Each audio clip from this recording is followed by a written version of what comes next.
Bonjour, Hervé Cyril Leçon, spécialiste en transformation du stress. En séance, vous êtes nombreux et nombreuses à chercher des validations auprès de moi en m'expliquant ce que vous avez choisi, ce qui s'est passé, souvent en disant que vous n'avez pas eu le choix, mais on en reparle dans un autre format un petit peu plus développé sur ça. Et, euh, et en cherchant cette validation, la formulation qui revient le plus souvent, c'est « et si ?» Et si j'avais fait autrement? Et si j'avais fait ça comme ça, ou si j'avais choisi autrement, est-ce que vous pensez que ça aurait été mieux? Est-ce que vous pensez que ça aurait été plus rapide? Est-ce que vous pensez que j'aurais pas vécu tout ça?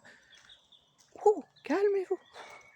Ça, c'est le mental qui mouline, qui part en vrille, qui essaye de se justifier, de trouver une validation extérieure à des choix que vous avez du mal à assumer. Bien entendu, vous pouvez vous poser des questions, c'est normal, c'est humain. Cherchez pas la validation chez quelqu'un d'autre, ça n'a pas de sens. Ça vous aidera pas, loin de là. Bonjour.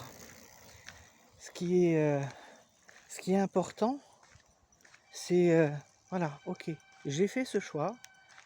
Ça aurait peut-être pu être autrement, mais j'en sais rien. De toute façon, c'est passé, c'est passé. Ce qui est fait est fait.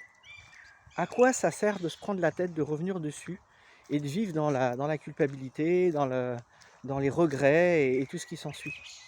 C'est fait. Ok.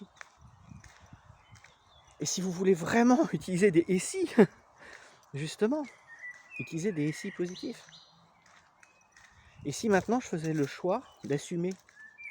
Et si maintenant je choisissais de faire autrement? Et si maintenant je cherchais des solutions?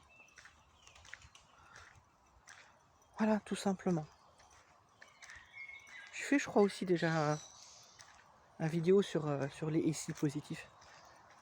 Reportez-vous sur ce petit format là, ce sera peut-être un peu plus clair pour vous. Allez, à bientôt. Ciao, ciao.